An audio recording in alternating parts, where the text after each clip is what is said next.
आप सभी को प्रणाम। सत्य सनातन की जय। ईश्वर की असीम अनुकंपा से, गुरु महाराज की असीम अनुकंपा से हम सभी लोगों को भगवत चर्चा करने का परम सौभाग्य प्राप्त हो रहा है। गुरु कृपा से आप देखें कि सुंदर कांड के का जो बड़ा ही एक सारे कांडों में सबसे अच्छा कांड है सुंदर कांड। उसमें अब जब रावण अपना दूत भेजता है प्रभु राम की सेना का परिचय लेने के लिए, क्या क्या उसके रहस्य जानने के लिए, लेकिन होता ठीक उल्टा है। अब वो बजाय रावण का गुणगान करने के वो प्रभु का ही गुणगान आकर के रावण से करने लगता है। तो रावण भी अपने दूत पे बहुत गुस्सा आता है, कहता है कि तो गया था मेरा आदमी बन करके तुम लोग का आदमी बन के लौट के आता है। रावण जब उस दूत को मारने को खड़ा होता है कि तू यदि अब दुश्मन सेना की बड़ाई करेगा तो अब तेरे सिर की खैर नहीं है। तब अब दूत समझ जाते हैं कि अब रावण समझ नहीं पाएगा, तो वो लक्ष्मण जी का जो पत्र लिखते हैं, वो लक्ष्मण जी का पत्र रावण को दिखाते, कहते हैं हे नाथ, इसे बचवाकर छाती ठंडी कर लीजिए। अब रावण पत्र लेकर अपने मंत्री से पढ़वाने लगा। उस पत्र में लिखा था, अब उसकी भी वहां भी जगसाई होने वाले रावण की ये नहीं मूर्ख को नहीं समझ पा रहा है कि पत्र मिला है तो अकेले में पढ़ ले। अब वो चूंकि अभिमानी है, अहंकारी है, तब वो सबके बीच में सोचता है कि देखे क्या लिखा, उसका जवाब हम लोग देंगे। बातन मन ही रिझाई सठ जन घाल से कुल खीस, राम विरोधन उबरसी, शरण विष्णु अधीश। दूत कहते हैं, अरे उस लक्ष्मण जी के पत्र में क्या लिखा है, लक्ष्मण जी ने लिखा है उसका तुलसीदास महाराज बताते हैं कि रे सठ रे मूर्ख, बातों से मन को प्रसन्न कर, कुल का नाश न कर।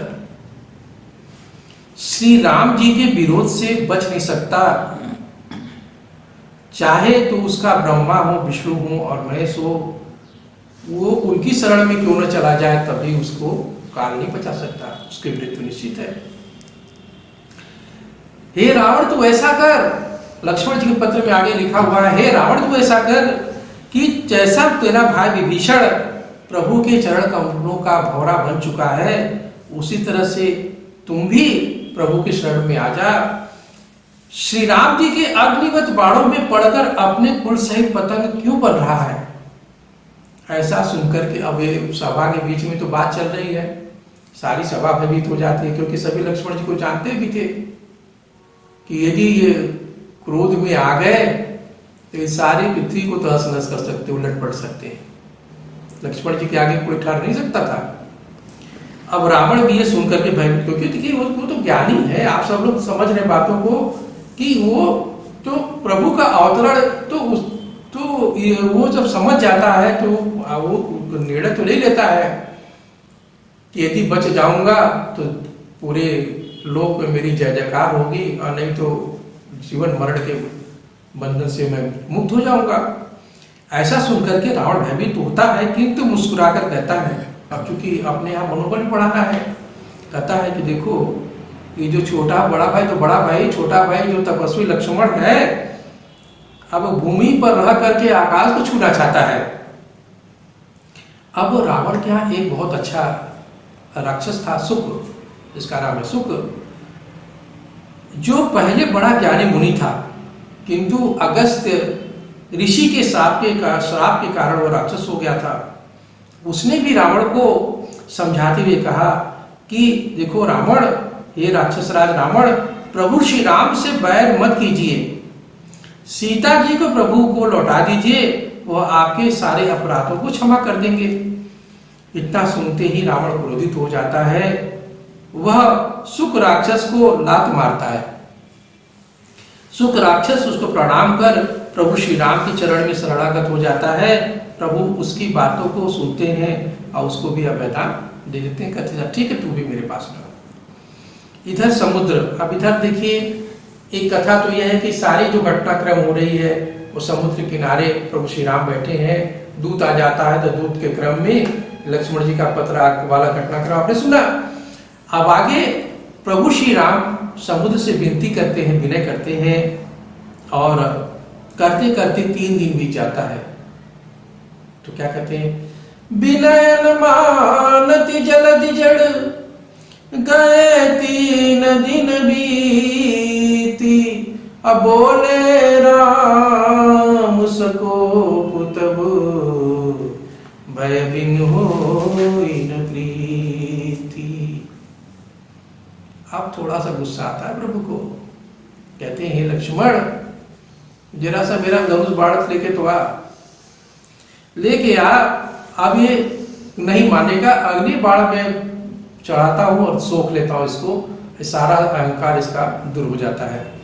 ऐसा कर प्रभु ने जैसे ही बाण धनुष को चढ़ाया, चढ़ाते ही बाण समुद्र के हृदय में हलचल शुरू हो गई। घड़ियाल, सर्प, बछलियां जो भी मतलब जानवर थे उसमें, जीव जंतु थे, वो सब व्याकुल हो जाते हैं। अब तब समुद्र सोचने लगता है कि अब प्रभु को यही नहीं समझ में आ रहा है, या प्रभु क्या कौन सी लीला करने वाले हैं, वो तो हम सभी में व्याप्त हैं, मैं भी तो उन्हीं की रचना हूँ। तो हाथ जोड़ के खड़ा हो जाता है, कहता है प्रभु जरा एक मिनट ठहर तो जाइए।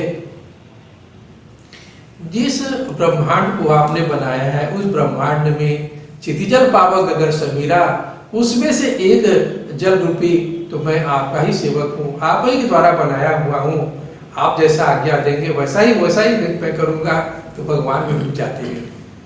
समुद्र कहता समझाता है उनको कि प्रभु मेरा तो मान सम्मान तो नहीं जाएगा, लेकिन ये होगा कि तो इस त्रैलोक में लोग कहेंगे कि प्रभु ने ये क्या कर दिया, अपने ही सिद्धांत से अलग हो गए।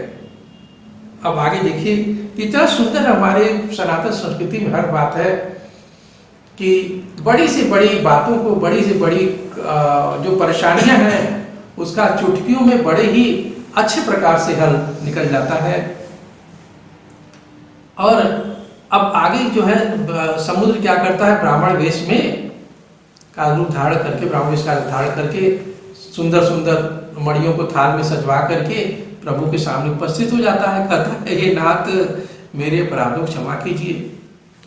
सारे ग्रंथ कहते हैं कि सृष्टि के लिए ही तो आपकी प्रेरित माया ने यह रचना की मानी कि मुझे बनाया हुआ है। यदि मैं आपके प्रताप से सूख जाऊं तो सेना उतरे, इसमें मेरी प्रतिष्ठा नहीं है, इसमें आपकी ही प्रतिष्ठा गिरेगी। क्योंकि ढोल गवार शूद्र पशु नारी सकल ताड़ना के अधिकारी। इस पे पूरे भारत में बड़ा विवाद भी हुआ था, लेकिन ज़्यादा मैं इस पर नहीं बोलूँगा। बस एक लाइन की बात इसमें इतनी बोल के हट जाऊँगा कि देखिए जाए ढोल माने जैसे ढोलक है, यदि उसको हम सेट नहीं करेंगे, सुधार नहीं करेंगे, ताड़ना का मतलब सुधार से है, छोटी शब्द का अर्थ इतना सा है, यदि उसको सुधार नहीं करेंगे, टाइट नहीं करेंगे तो अच्छा से सुर लय ताल में नहीं बजेगा, आपको सुनने में अच्छा नहीं लगेगा। कोई यदि थोड़ा सा गंवार है, गंवार का मतलब ये है कि जो बुद्धि से कम है थोड़ा, तो उसको बताना पड़ता भैया जो कैसे पढ़ना है, ऐसे लिखना है, ऐसे सोना उठना बैठना। आप स्टूडेंट्स लाइफ को ही ले लें।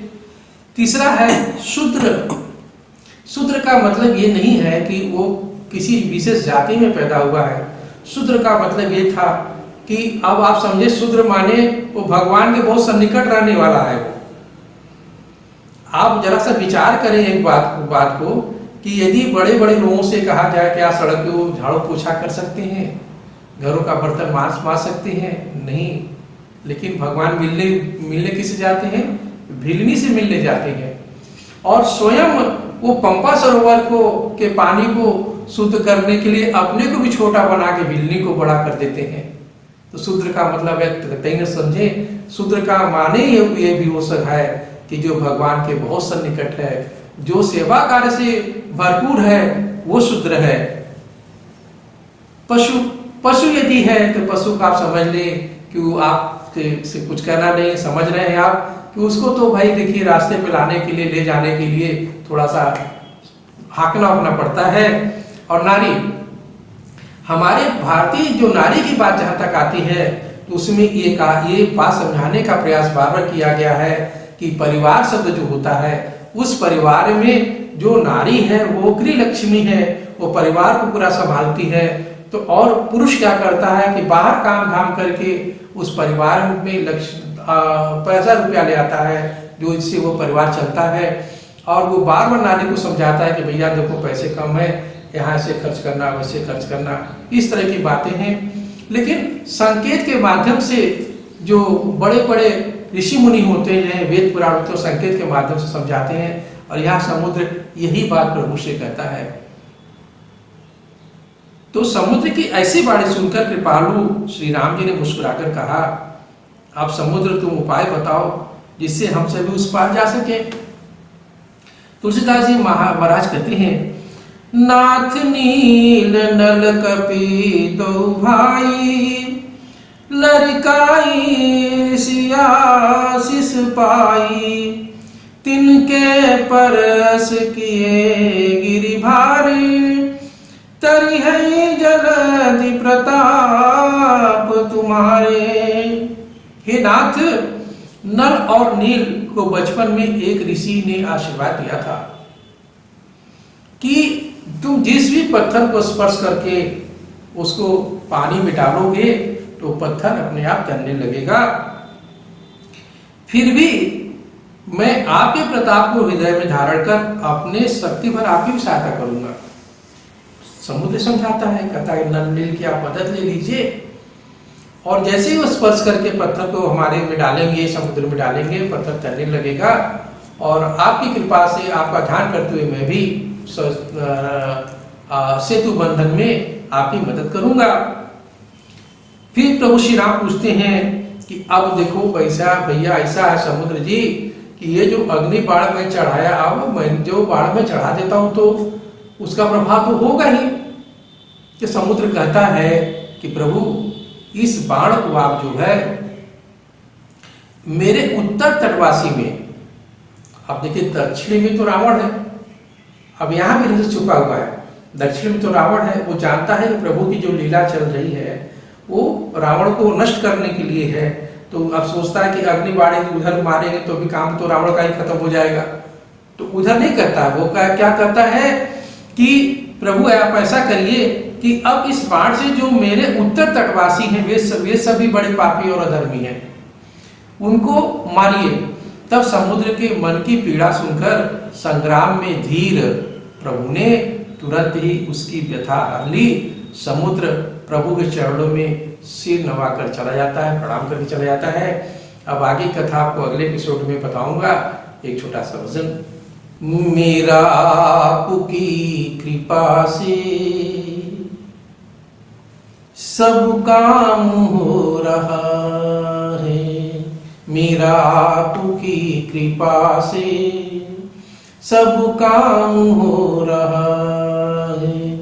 करते हो तुम कन्हैया, करते हो तुम कन्हैया, मेरा नाम हो रहा है। मेरा आपकी कृपा से सब काम हो रहा है। पतवार के बिना ही मेरी नाव चल रही है, हैरान है जमाना, मंजिल भी मिल रही है।